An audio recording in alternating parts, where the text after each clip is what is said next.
Welcome to this explainer. Look, if you've ever just sat there staring at a blank document, literally paralyzed by the thought of margins, indents, and citations, you are in the exact right place. Today, we're demystifying MLA formatting. Now, I know what you might be thinking. Formatting feels like this arbitrary set of rules completely designed to torture students, right? Yeah, I totally get that feeling. But I want us to shift our perspective today. We're going to look at MLA not as a punishment, but as a universal blueprint for your academic credibility.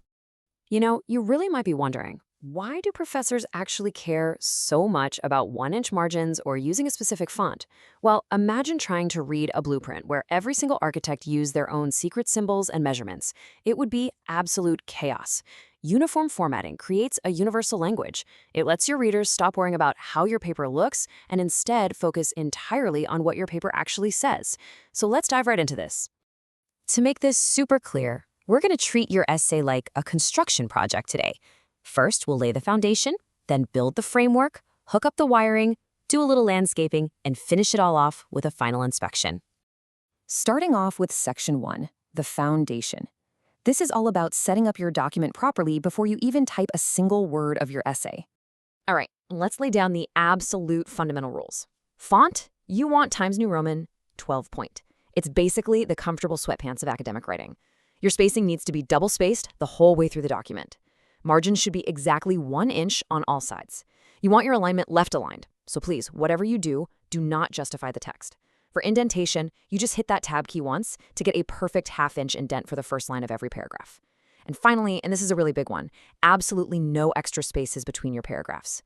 This specific combination is the bedrock that ensures your essay is readable. Now, hold on. If you're used to other formatting styles, you might be tempted to make this beautiful, elaborate cover page. Stop right there. Skip the cover page.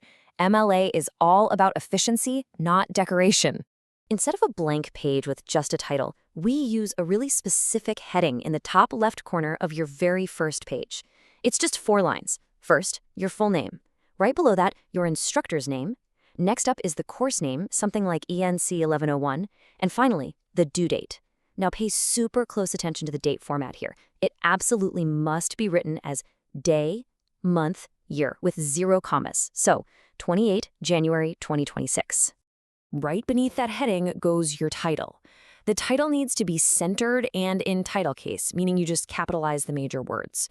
But notice what is completely missing here. No bold text, no underlining, and no quotation marks around your own title. A great title doesn't need to be bolded to stand out, right? It should reflect your specific argument, not just the general topic of the assignment. To cap off our foundation, let's talk about the top right corner. You absolutely must include a page header up there, consisting of your last name and the page number. For example, Smith 1. And this simple header needs to appear on every single page of your document, yep, even that very first one. Moving right along to Section 2, the framework. Now that our foundation is poured, it's time to build the structure of our house, the standard MLA essay structure. Every solid MLA essay follows a highly logical flow. Step 1 is your introduction. This is where you give the reader some context, introduce your sources, and end with a rock-solid thesis statement. Moving down to Step 2, we've got the body paragraphs.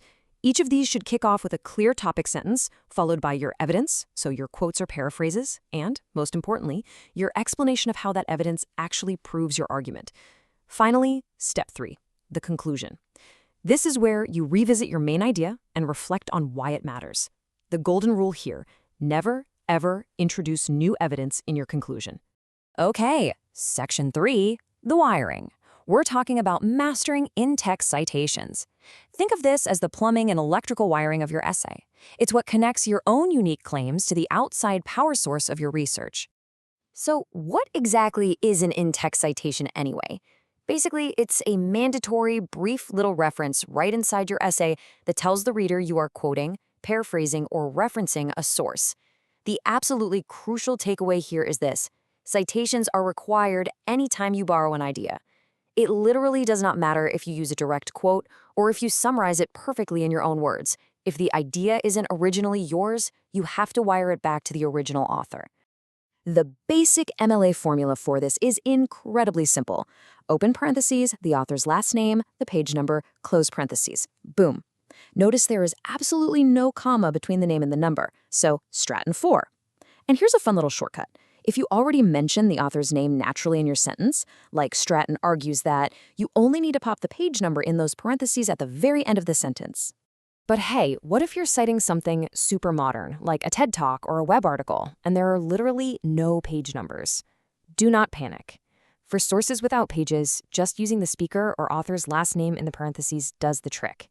So for a TED Talk by Jennifer Points, your citation is just points in parentheses. Simple as that. Now, there is a really critical contrast between quoting and paraphrasing.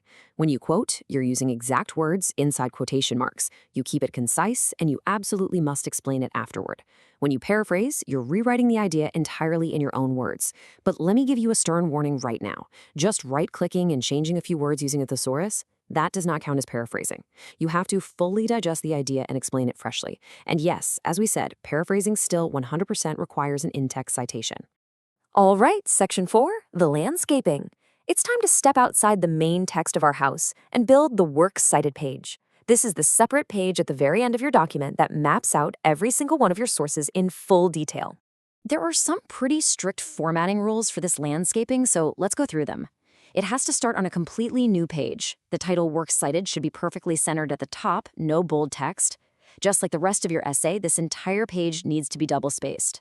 Your entries must be alphabetized by the author's last name, and crucially, it requires a hanging indent for each entry, which just means the first line is flushed to the left, and every line after that in the same entry is indented. Now, quick pro tip here. While PBSC databases often give you pre-formatted MLA citations, it is ultimately on you to double-check their accuracy against these rules. Let's see how this actually builds out in practice. For a TED Talk, it's speaker last name, first name, period.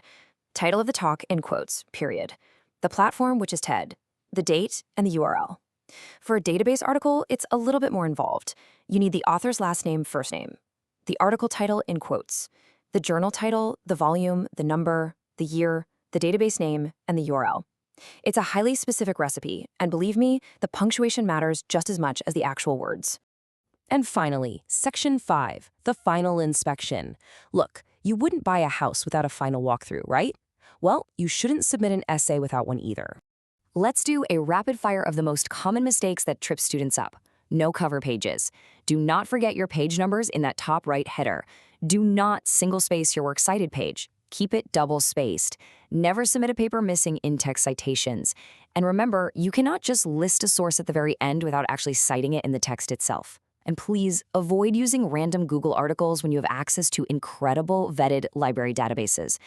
I know this sounds like a whole lot to remember, but I promise these errors are so fixable once you get a little practice.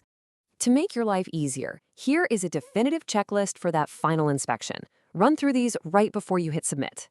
Double-spaced? Yep. Correct heading and title? Got it. Page numbers? Check. Citations consistent? Yes. Works cited formatted properly? And are all sources cited both in the text and at the end? If you can check all these boxes, you are golden.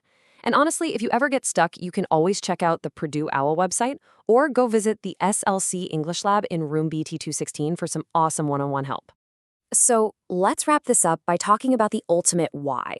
Like, why go through all this trouble in the first place? Well, mastering MLA formatting is going to save you a ton of frustration all semester long. But more importantly, it gives you academic credibility. It's a way of proving that you're an ethical, responsible participant in the broader academic conversation. It shows you respect the researchers who did the hard work before you while ensuring your own brilliant insights are actually taken seriously. So I'll leave you with this one thought to ponder. You've already done the incredibly hard work of researching and writing. Are you going to let minor formatting errors undermine your brilliant ideas? Or will you use the MLA blueprint to build an unshakable, credible academic argument? The tools are completely in your hands now. Go build something great.